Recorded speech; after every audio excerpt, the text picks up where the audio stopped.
Jamie was telling me to press the one. No, there you go. Now we're good. Thanks. Jamie scammed you is what she did. Good.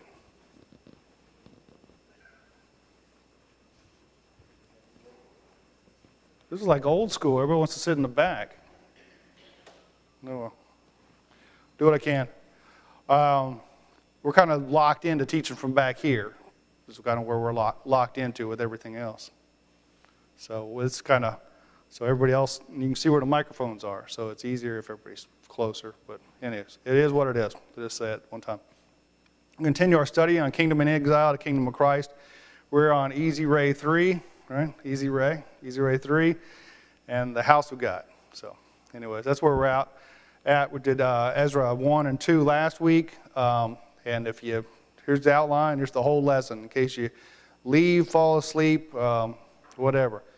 We're going to start out in Ezra 2, 68 through 70, offerings for the new temple. And we'll pick up in Ezra 3, verses 1 through 7, rebuilding the altar. And then Ezra 3, 8 through 13, rebuilding the temple. So that's what we're going to cover today.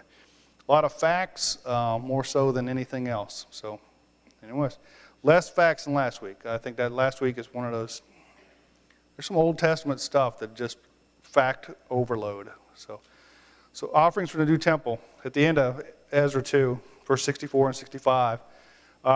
If you're at home and tuning in, I know the screen is right here for the PowerPoint. We don't have a camera guide this morning, so we're working on it from there. That's what you'll get. Open your own Bible. You might find that easier.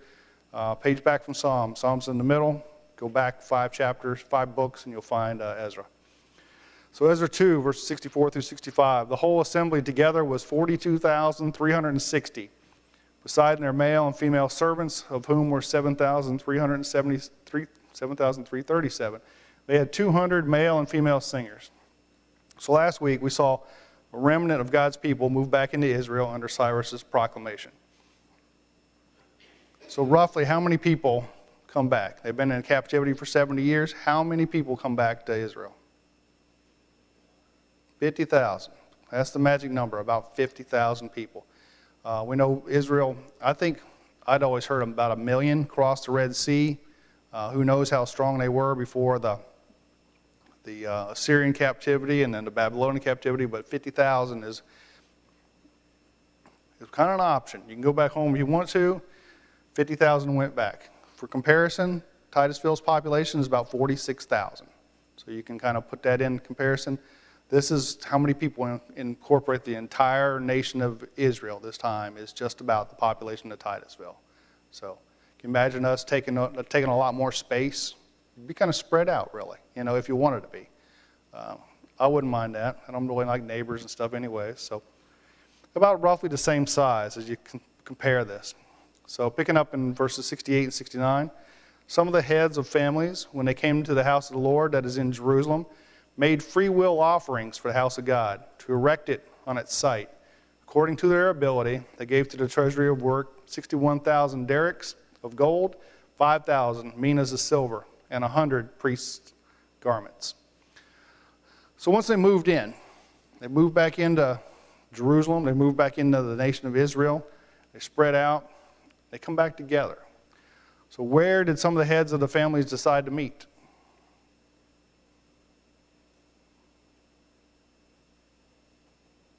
They come back together at Jerusalem. They come back together at the site of the temple, where the temple used to be. Why there?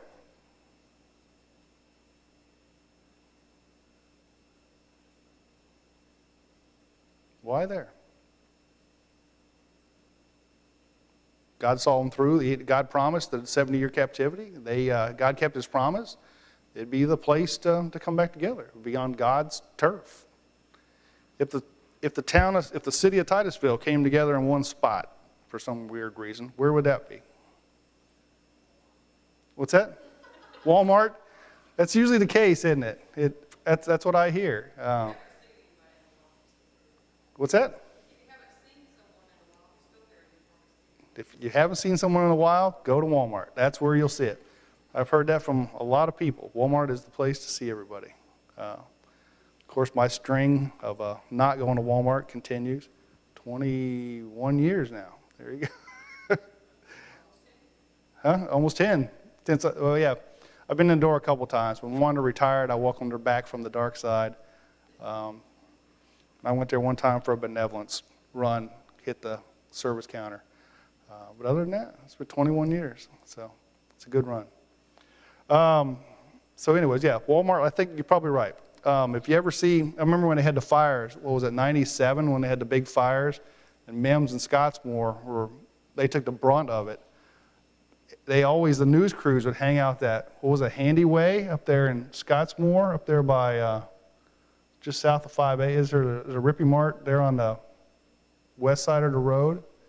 That's where the news crews would hang out to interview the locals. And that was like, apparently everybody in Mims and Scottsmore would go there. That's like City Hall of Mims and Scottsmore.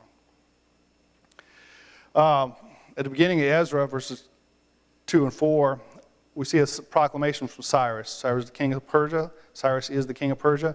And he says, the Lord, the God of heaven, has given me all the kingdoms of the earth, and he has charged me to build him a house at Jerusalem, which is in Judah. Whoever is among you of all his people, may his God be with him.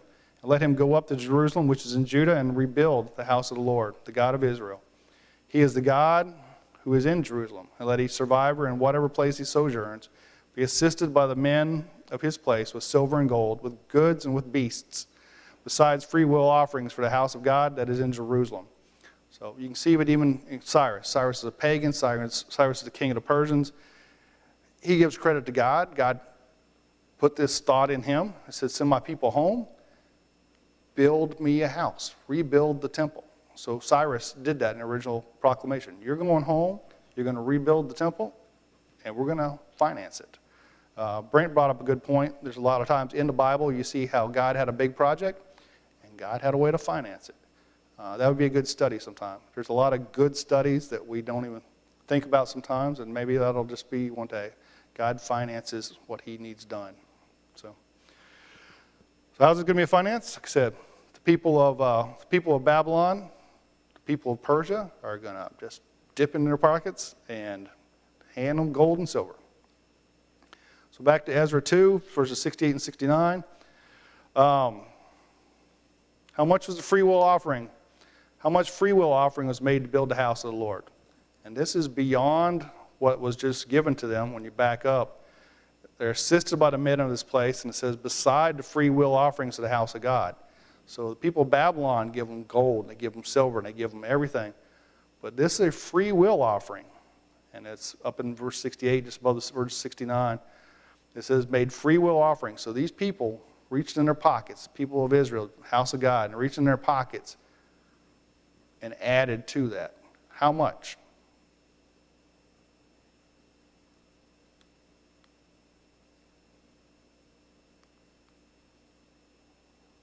No guesses? Nobody want to read it?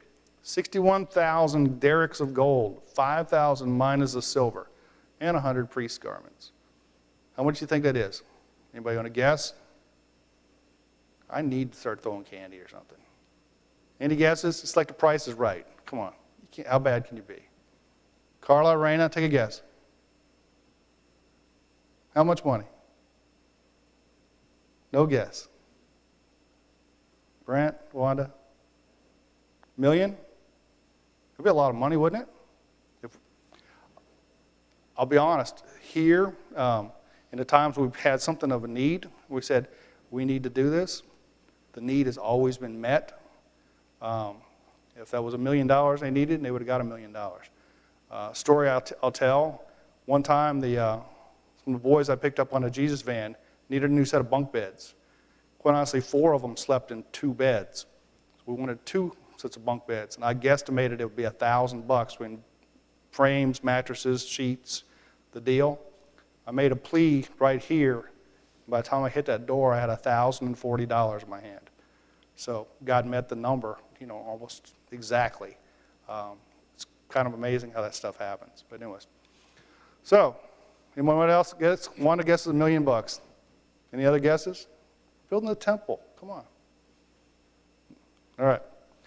Derrick was a 1/4 ounce. This is from the footnotes in the ESV Bible. It's a Persian gold coin. That comes from Clark's commentary. I guess this It's a Persian gold coin. It's basically the Persian drachma. It's your day's wage, would have been a derrick, okay? Gold's approximately $18.50 an ounce today when I looked on the internet. $1,850 an ounce. You take 61,000 derricks, quarter ounce, $1,850 an ounce, $28 million worth of gold, just there. That's a lot to say dig in your pockets and give me a free will offering. How much do you love God? We got to rebuild his house. $28 million. You want to figure it out a different way? If you take if it's a day's wage, you take a day laborer's wage, I'd say $100. It's 8 hours at $12.50 an hour. It's not a great wage, but it's a laborer's type wage. It comes out still at $6 million. It's still, this is big money. These people just reach in their pocket and here's $6 million from 50,000 people. So what's that? 40 grand a piece? Is that right? 15? Nah, I don't know. I'm not doing much of my math today. Thousands of dollars a piece, anyways. And a mina was a £1.25. As a weight, a mina was equal to 100 shekels. As a coin, a mina was equal to 60 shekels. Doesn't make much difference. Silver is about $400 a pound. By weight, the silver would have been $2.5 million. If you look at it as a coin, the 3 1/3 drachma is basically per mina. $100 a drachma, it comes out $1.67 million. So all told, somewhere between $8 and $30 million today money. They said we wanted to rebuild the house of God, and these people dipped in their pocket and came up with that much money because it was needed. And they gave 100 priests garments. This is the one that confuses me more than anything. Like I said, God makes things, if he wants it financed, he gets it financed. 100 priest garments. It's been 70 years since they worshiped. Did they make these priest garments? Did somebody have them rolled up, mothballed? When they find them hanging in the houses they move back into? It's been 70 years. Anybody got a guess?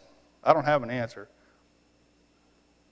But 100 priest garments is kind of on the weird side to me. But that's what they came up with. Millions of dollars and 100 priest garments. And that chapter finishes with verse 70. Now the priests, the Levites, some of the people, some of the singers, the gatekeepers, and the temple servants lived in their towns, and all the rest of Israel in their towns. So we'll move into Ezra 3, verses 1 through 7, rebuilding the altar. Ezra 3, verse 1. When the 7th month came, and the children of Israel were in the towns, the people gathered as one man to Jerusalem. The 7th month, according to their calendar, was Tishri. I don't even say I'm right, but Tishri. It's somewhere September, October is the time frame that would be. Wycliffe's Old Testament commentary puts the first day of Tishri, which is what they say in Ezra 3:6. I will take these first 6 verses and I will jumble them 1,000 times. But anyways, they pegged that date at September 25th, 536 BC. Take that with a grain of salt. But anyways, we'll take that as a guesstimate of when this would be. The laying of the temple foundation would probably happen in the spring. So anyways, that would be 535 BC, 70 years after they went into captivity in 605. So that's really some of the key. I like the facts. I like the detail like this. This is when it is. It's the 7th month. This is how much people gave. It adds to the believability. It adds to the truth of the whole thing. So how does the text describe the gathering of Israel?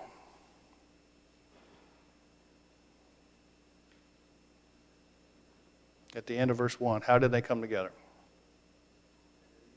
They were united as one man. Yeah, they came together united. So people fussing, they're over here, right? This ain't the way it used to be 70 years ago. You got the people who are running late. They're still coming later, right? Sorry, I didn't mean to call anybody. Anyways. You got the people, but they came together.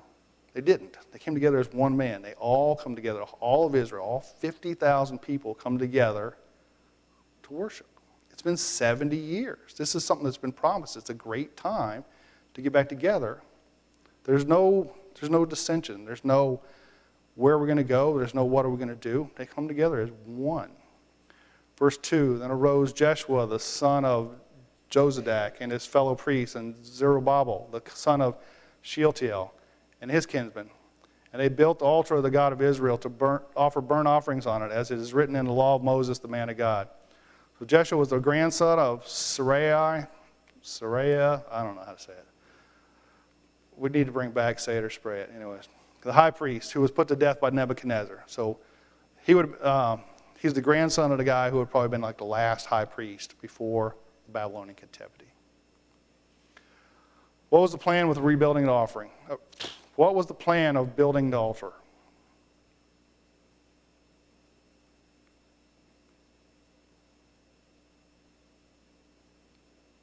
What's the plan?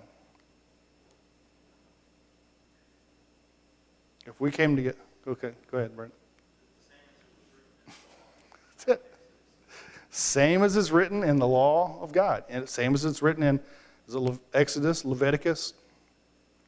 The same as it's written. So God already laid the blueprints down. His blueprints are amazing. The tabernacle was one of those things when you read the dimensions and what to make stuff out of and stuff.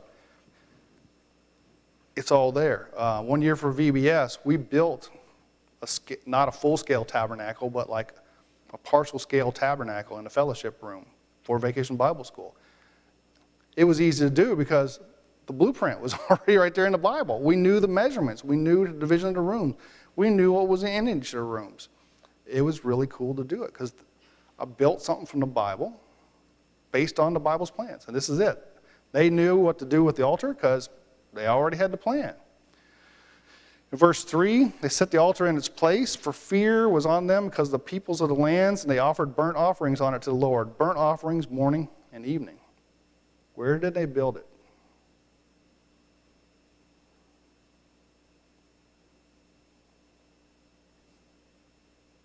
They built it in its place. They built it where it belonged. They built it where it used to be. They didn't just pick a new spot. They went back. Wanda, you went to Israel, didn't you? Yeah. So you've been to that spot, haven't you? No. The dome of the rock of the dome or whatever, that's like, you're not allowed to go in there, are you? Yeah, because it's a Muslim mosque now, isn't it? Yeah, it's a Muslim mosque built on top of the place where the temple used to be, is my understanding. And the rock and stuff is there. I think I put it in there. Yeah. Expositor's Bible commentary says it was built on a crag in the dome of the rock on a crest of Mount Moriah. It says there are well-worn steps going up to where the altar would have been. You can tell that it had been used for years and years and years. There's channels in the rock from where the blood poured down, or at least to channel the blood. I didn't put that just written out there, but anyways. That's what the Expositor's Bible commentary says. But anyways, they put the altar where the altar belonged, where God wanted it to be. Jumping ahead to verse 6, like I said, I'm going to mix and match here. From the first day of the 7th month, they began to offer burnt offerings to the Lord, but the foundation of the temple of the Lord was not yet laid. How long did it take them to build the altar? When they came together on the first day of the 7th month, how long did it take them to decide to build the altar and to build the altar?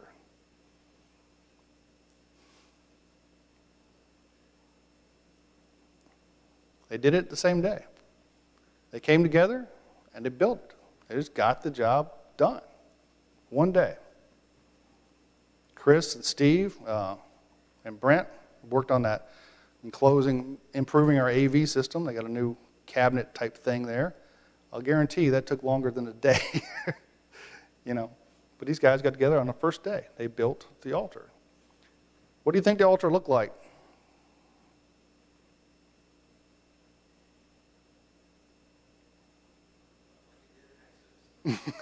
Yeah, it looked like it did in Exodus. Probably a pile of rocks. Probably they grabbed some field stones. They grabbed some stones from the area and stacked them up. We got to start offering burnt offerings. We ain't got time to go find a pretty rock. We ain't got time to have Lowe's special order us a piece of marble. We don't have time to get something off of Scamazon 2 days from now. It has to happen. Even Walmart didn't have anything, right? They could have done any of that kind of thing. They just had to get the job done. As you read the Old Testament stuff, like Joshua, as they move into the Promised Land, they stacked up rocks. And that's a common thing. So this altar was probably, they stacked up some rocks. We need to just get busy. When did they start offering burnt offerings to the Lord? about as soon as they got those rocks stacked up. We got this altar built up, it's time. It ain't no time for it just to sit and weather. It's no time for it to break in, and they started. Back to verse 3. Why do you think they built the altar in a day and started burnt offerings on it immediately? According to this verse.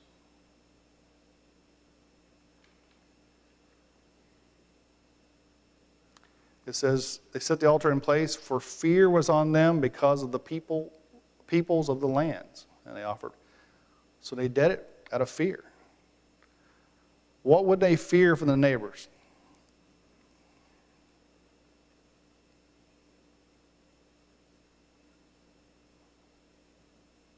Who knows, right? You're talking about they just came from the neighbors. They just came from Babylon. And that came in waves. The Babylonians came in and scooped them out. They just basically, they took out the best, and they took out the next best, and took everybody else. The Assyrians came through and wiped people out. The Egyptians took over the Syrians. They've been at war with the people of Lebanon. They've been at war with the people of Syria. And they've been at war with the people of Moab. The whole book of Judges says when they fell away from God, the neighbors came in. The Philistines, they all came in and wreaked havoc. The book of Joshua repeatedly talks about the Canaanites, the Hivites, the Jebusites, and all the problems there. They got with it because there's no promise of tomorrow. You know, they knew they had to do it, and they weren't going to let somebody stand in the way. We're going to just get it done.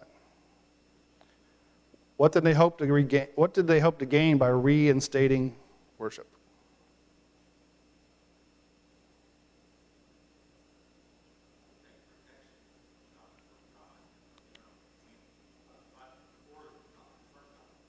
Yeah, protection from God. It's been 70 years.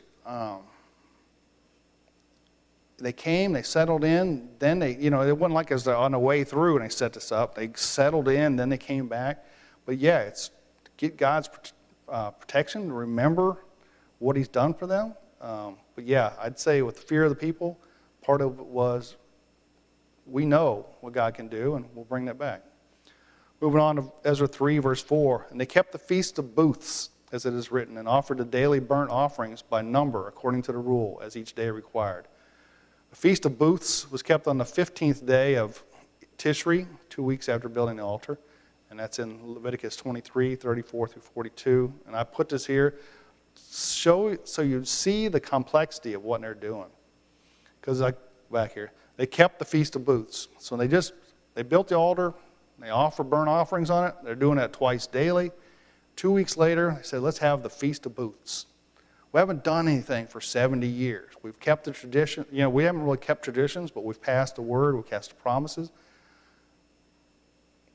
And the Lord spoke to Moses, Leviticus 23, 33 through 36, saying, speak to the people of Israel, saying, on the 15th day of the 7th month, and for 7 days is the Feast of Booths to the Lord. On the first day shall be a holy convocation. You shall not do any ordinary work. For 7 days you shall present food offerings to the Lord. On the 8th day you shall hold a holy convocation and present a food offering to the Lord. It is a solemn assembly. You shall not do any ordinary work. So this is the start of it. For 8 days at least, everybody in Israel came to Jerusalem, and they're going to set up, and they're going to stay. They're just going to stay. Moving on to verse 37 and 38. These are the appointed feasts of the Lord, which you shall proclaim as times of holy convocation, for presenting to the Lord food offerings, burnt offerings, and grain offerings, sacrifices and drink offerings, each on its proper day. Beside the Lord's Sabbaths, and beside your gifts, and besides all your vow offerings, and besides all your freewill offerings, which you give to the Lord. On the 15th day of the 7th month, when you have gathered in the produce of the land, you shall celebrate the feast of the Lord 7 days. On the first day shall be a solemn rest. On the 8th day shall be a solemn rest. And you shall take on the first day the fruit of splendid trees. You shall take on the first day the fruit of the splendid trees, branches of palm trees, and boughs of leafy trees, and boughs of the brook, willows of the brook. You shall rejoice before the Lord your God 7 days. You shall celebrate it as a feast to the Lord for 7 days in the year.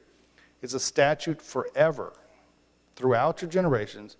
You shall celebrate it in the 7th month. You shall dwell in booths for 7 days. All native Israelites shall dwell in booths, that your generations may know that I made the people of Israel dwell in booths when I brought them out of the land of Egypt. I am the Lord your God. So this feast is to remember for 40 years how they lived in tents before they could go into the promised land. They didn't have a permanent house. They lived in these tents. So for 40 years, so they were going to remember this for 8 days. They're going to live in tents. Could you see that here? Give up your life for a week. Come on down here in the parking lot, and we're going to just all of us, are going to sleep in tents out here in the parking lot. Would everybody do it? No. And actually, we're not going to, and we're not supposed to. This was something they did forever. But that's quite an ordeal, that you're going to put life on hold, that you're going to give a week of your life, that you're going to come there and remember what God's done for your people, to remember how you got there, remember that God keeps his promises. But they did, and every one of them did. Back to Ezra 3:5, and after that, the regular burnt offerings, the offerings of the new moon, and at all the appointed feasts of the Lord, and the offerings of everyone who made a freewill offering to the Lord. The other feasts in Leviticus 23 are the Sabbath, the Passover, the Feast of First Fruits, the Feast of Weeks, the Feast of Trumpets, the Day of Atonement. I'll let you look those up. But they kept those. They started keeping these feasts. They would come down to Jerusalem and keep the feasts. Back to 4. Why? Why didn't they keep the feasts and the daily burnt offerings?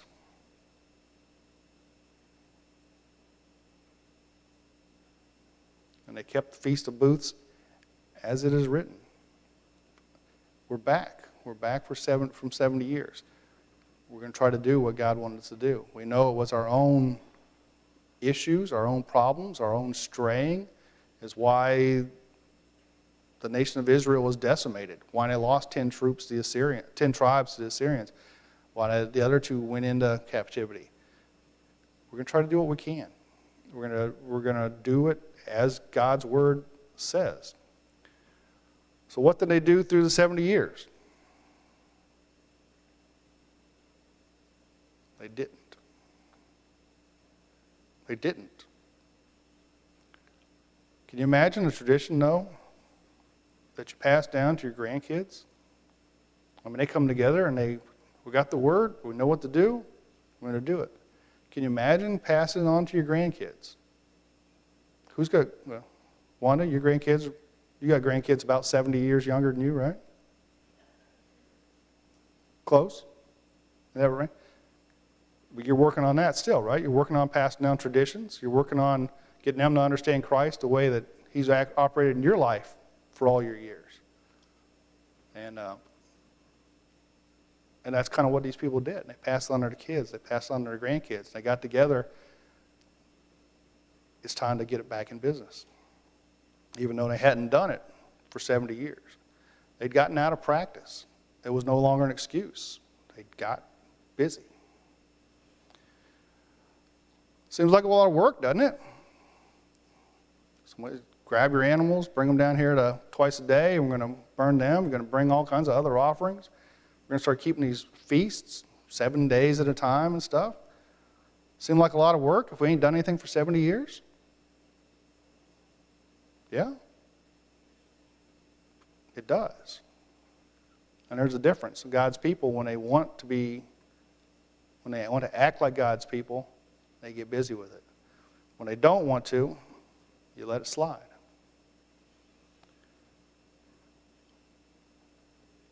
Ezra 3:5, and after that, the regular burnt offerings, the offerings of the new moon, all that stuff. So who do you think, in the offerings to everyone who made a free will offering to the Lord, who participated? I think I asked this question earlier, but who participated? Everyone. The whole nation of Israel. 50,000 people participated. That's what it says. It says everyone. Is that hard to believe? Could you get everyone to do anything? Can you get your whole family to decide to agree on what's for dinner? What? The women laugh at that stuff. John Fisher says it's no problem at all. I remember the good old days. I remember the good old days. It was just, it's no problem at all. So if you got a family, you got 4, 5, 2. Sometimes it's a little hard to even just decide on dinner. What are we going to do today? We're going to go to church today. We're going to go worship the Lord today. Now you get 50,000 people, and they all come. They bring the kids. Why bring the kids? What's that? They need to learn. Yeah. You find it a lot of in the Old Testament. So they remember. So that your children know. You find that a lot in Joshua, I know. As they go and they set up, and that actually, probably Exodus is probably a good one too. And they set up altars, and it's so they'll remember, so the children will know, is one of those things. Right now, we worship all together. We don't have children's church. And part of that is so you can share, why do we go to church? Are we here to check the box? Is it because the orange carpet is the only place in town that you can find orange carpet and it's just that cool? Why? Kids ask questions, don't they? Why aren't they here? Issa's here. Why are you here? Because you want to be here. That's what we want it to be. At some point, kids have a switch.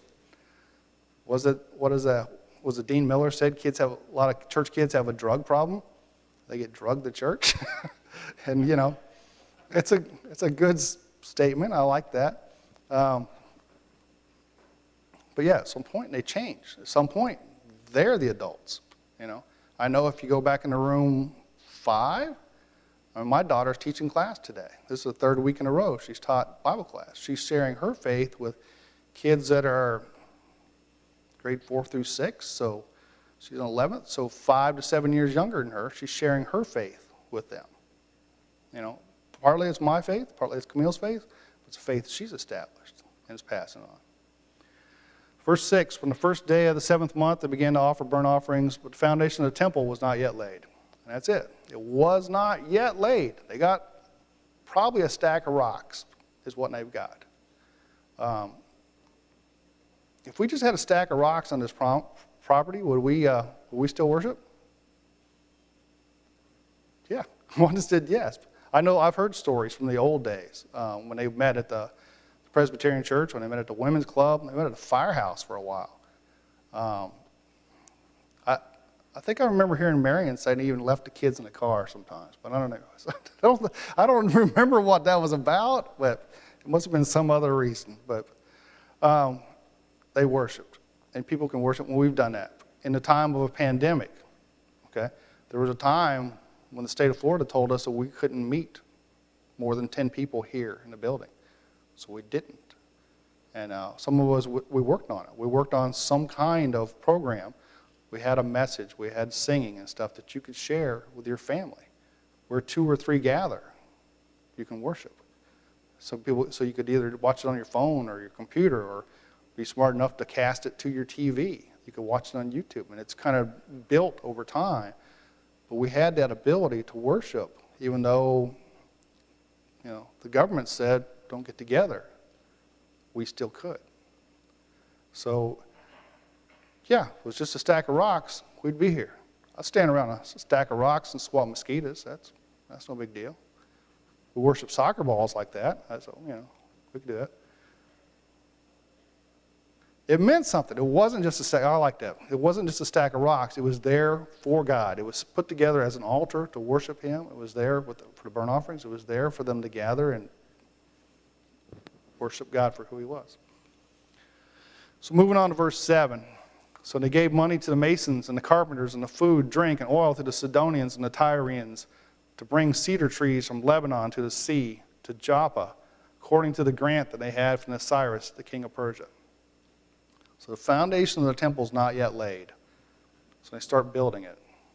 What do you see different in the building of the temple from what they did with the altar? What do you see different here?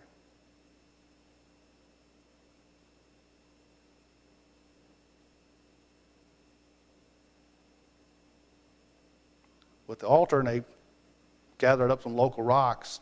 They built an altar.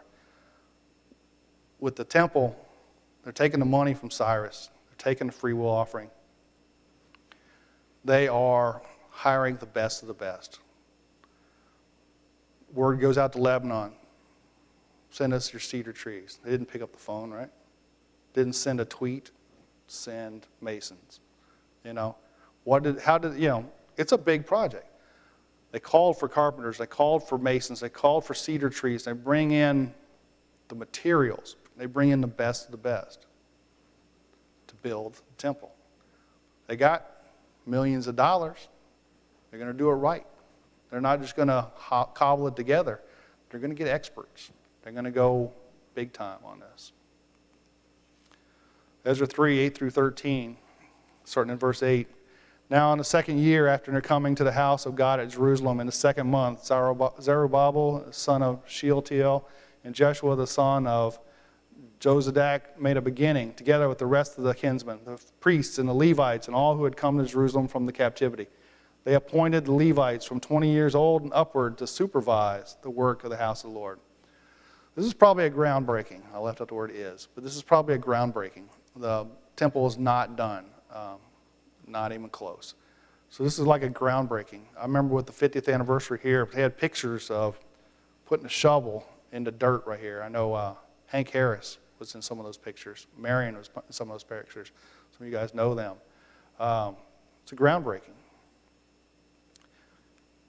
According to the Teacher's Bible Commentary, there were 24,000 Levites to see after the work of Solomon's temple, 1 Chronicles 29:4, but only 341 Levites returned to Babylon. It's a lot less people. 1%. Levites are typically appointed to service in the temple at 25, 30, 35 years old. It hardly takes a genius to figure out why they lowered the required age. They needed more men. That comes from Kaufman. Kaufman's commentary. He doesn't have a hard time just flat out saying what's on his mind sometimes. That's like it doesn't take a genius to figure this out, and they needed men. We do that. I could understand that. We need men.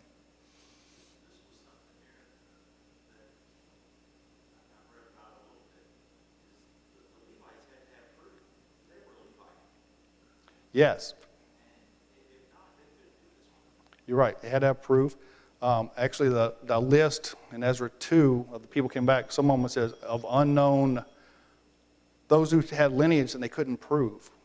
They still came back, but they couldn't prove their lineage. So you're right, they're not Levites. They're not really, they didn't get that. But yeah, they had to prove that lineage. That lineage had to be pure enough through 70 years that, Daddy didn't find a Babylonian wife.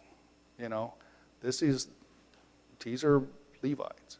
The tribe of Judah, and at the same time, the line of Judah was kept pure enough for Jesus through all that. Verse 9, and Jeshua with his sons and brothers, and Kadmiel and his sons, the sons of Judah, together supervised the workmen in the house of God, along with the sons of Henadad and the Levites, their sons and brothers. And when the builders laid the foundation of the temple of the Lord, the priests in their vestments came forward with trumpets, and the Levites, the son of Asaph, with cymbals to praise the Lord according to the directions of David, king of Israel. Verse 11, and they sang responsively, praising and giving thanks to the Lord. For he is good, for his steadfast love endures forever toward Israel. And all the people shouted with a great shout when they praised the Lord, because the foundation of the house of the Lord was laid. Who came together? They all did. This song they sing is in Psalm 136. It's also in Jeremiah 33:11, 33:10. And Jeremiah says, thus says the Lord, in this place of which you say, it is a waste without man or beast, in the cities of Judah and the streets of Jerusalem that are desolate, without man or inhabitant or beast, there shall be heard again the voice of mirth and the voice of gladness, the voice of the bridegroom and the voice of the bride, the voices of those who sing as they bring thank offerings to the house of the Lord. Give thanks to the Lord of hosts, for the Lord is good. For his steadfast love endures forever. I will restore the fortunes of the land at first, says the Lord. God said we're going to come back together. He said this song is going to be sang. It's the song they had to sing. Psalm 136, give thanks to the Lord, for he is good, for his steadfast love endures forever and ever. What song would we sing if this was us? Pick one, there's no right answer. We haven't met for a while. What's the first song we got to sing? Raina's already singing Steadfast Love of the Lord Never Ceases, right? That's a good one. What's the national anthem of the Church of Christ? There was beyond the azure blue. Yeah. I guarantee that song would be sang. So we would sing a song. You pick. Verse 12, but many of the priests and Levites and heads of fathers' houses, old men who'd seen the first house, first temple, wept with a good loud voice when they saw the foundation of the house being laid, though many shouted aloud for joy. Response to the old men in 70 years, but they remembered the old temple. They remembered everything before it was desolate.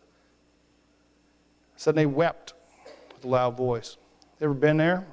Ever been so happy that you cried? Yeah. So overjoyed that tears still flow. That's where they're at. God kept his promise. It's been some tough times to get here, but he did exactly what he said he was going to do. Some people rejoiced. Some people wept, some people rejoiced. Maybe a point of view. The old guys who remember wept. The ones who saw something come true were joyous. Verse 13. So the people could not distinguish the sound of the joyful shout from the sound of the people weeping. For people shouted with a great shout, and the sound was heard far away. What did it sound like? Kind of a mix. They say the Eastern people today, and their joys, their songs, they all kind of sounds like crying. Who was far away to hear it? It's a big question. If everybody's there, who was the far away? My guess is the neighbors. The neighboring countries heard the praise of God. Next week, Ezra 4, unbelievably titled, Work Stops. What? It's been 70 years? I just got started. Work stops. So Chuck will be here next week to take over for that. So thank you all for being here. By the way, our midweek Bible study this week is on Tuesday night. To get all the pieces together, it will be on Tuesday night is when our midweek Bible study is. It'll be in the slideshow and it'll be an announcement. So just a reminder, Tuesday night. So thank you all.